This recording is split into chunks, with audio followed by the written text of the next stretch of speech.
Hackers helped mom and daughter find their lost Bitcoin fortune. Rhonda Campert was an early adopter.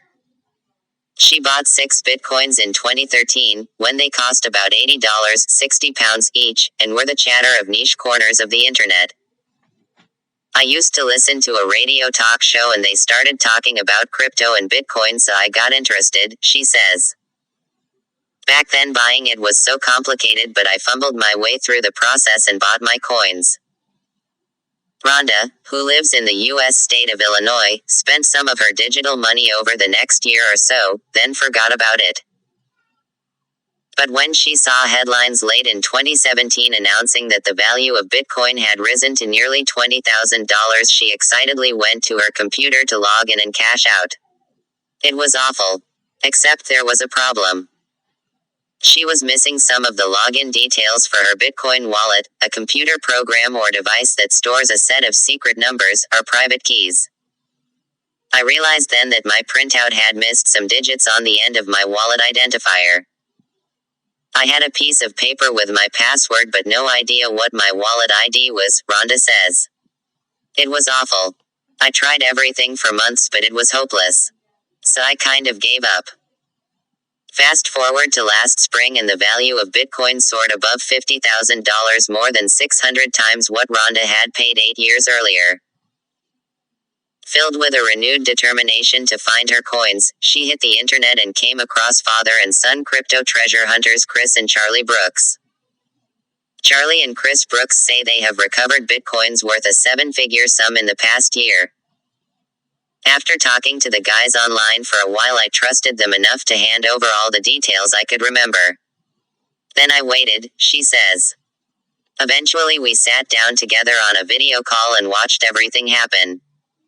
Chris opened the wallet and there it was. I just felt so relieved. Rhonda's wallet of 3.5 Bitcoin was at that point worth $175,000. I gave Chris and Charlie their 20%, then the first thing I did was take out $10,000 worth of my coins to help my daughter Megan through college. She says she's keeping the rest locked away in a hardware wallet, a security device like a USB stick that stores her details offline. The login pin for her new hardware wallet is etched firmly in her memory. Rhonda is hoping the coins, currently worth $43,000 each, will go up in value again. She describes them as her retirement fund for when she wants to quit her job as a day trader in stocks and cryptocurrencies. Lost billions. There are plenty of Rhondas out there who need help. One estimate from crypto researchers Chainalysis suggests that out of the 18.9 million Bitcoins in circulation, as many as 3.7 million have been lost by owners. And in the decentralized world of cryptocurrency, no one is in charge, so if you forget your wallet login details, there aren't many places you can turn to. Chris and Charlie estimate that services like theirs, which use computers to try out hundreds of thousands of possible login ID and password combinations, could recover 2.5% of those lost Bitcoin, worth about $3.9 billion. Chris started his business, Crypto Asset Recovery, in 2017, but stopped and focused on other projects for a while. He then revived it after a conversation with his son, Charlie, a little over a year ago. I was on a break from college, and I had done some traveling but was just home workshopping business ideas with my dad, says Charlie, now 20. We came up with the idea of restarting the business, so over the next few weeks, we brought servers in-house and fired everything back up again.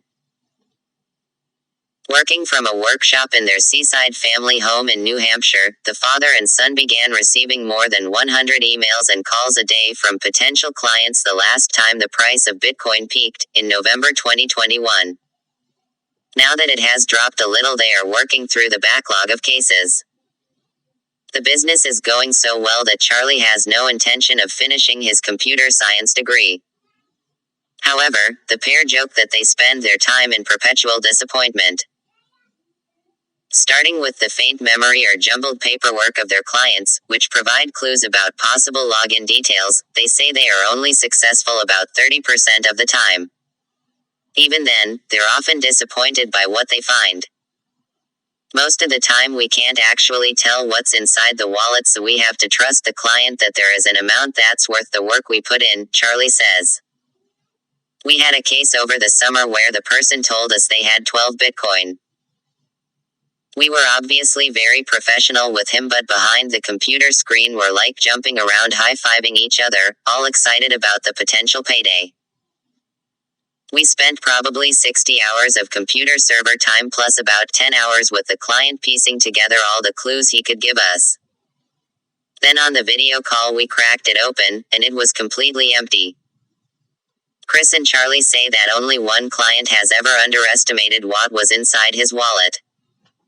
It turned out to be their biggest haul yet, minus $280,000 of Bitcoin. In the past year they say they've recovered Bitcoins totaling 7 figures in value. Hardware hacking. The father and son team are part of a growing industry of ethical hackers using their skills to help people retrieve mislaid cryptocurrency.